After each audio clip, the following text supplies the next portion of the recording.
नमस्कार दोस्तों, इस कहानी में हम जानेंगे गणपति के चमत्कार के बारे में कि एक बार भगवान गणेश बाल रूप में चुटकी भर चावल और चम्मच में दूध लेकर पृथ्वी लोक में निकले। वे सबको अपनी खीर बनाने को कहते जा रहे थे, पर सबने उनकी बात को अनदेखा किया। इसी दौरान एक गरीब बुढ़िया ने उनकी खीर बनना स्वीकार कर एक भगोना चूल्हे पर चढ़ा दिया। उसके बाद इस पर गणेश जी ने घर का सबसे बड़ा बर्तन चूल्हा पर चढ़ाने को कहा। बुढ़िया ने बाल लीला समझते हुए घर का बड़ा भगोना उस पर चढ़ा दिया। कुछ देर में ही एक चमत्कार हुआ। गणेश जी के दिए चावल और दूध बढ़ गया और पूरा भगोना उससे भर गया। इसी बीच गणेश जी नहाने के बाद खीर खाने की बात कहते हुए वहां से चले गए। पीछे से बुढ़िया के पोते पोती आए तो भूख लगने पर बुढ़िया ने उन्हें वह खीर खिला दी। खीर बनते देख रही पड़ोसन को भी बुढ़िया ने कटोरा भरकर खीर दे दी। बेटे की बहू ने भी चुपके से एक कटोरा खीर खाने के साथ एक कटोरा खीर छिपा दी।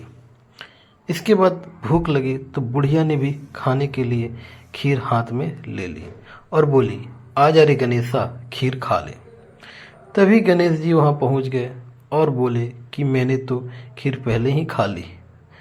जब बुढ़िया ने पूछा कि कब खाई, तो वो बोले कि जब तेरे पोते पोती पड़ोसन और बहू ने खाई तभी मेरा पेट भर गया।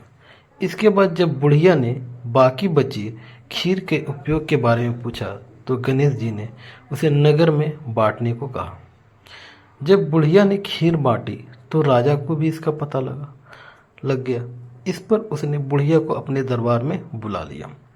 सारा माजरा जानकर उसने बुढ़िया का खीर का भगोना अपने पास मंगा लिया।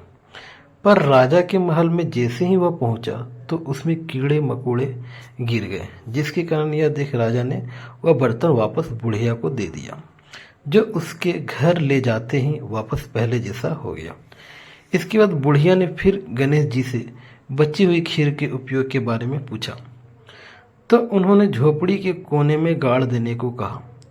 ऐसा कर बुढ़िया रात को सो गई और गणेश जी उसकी झोपड़ी को लात मारते हुए अंतर ध्यान हो गए।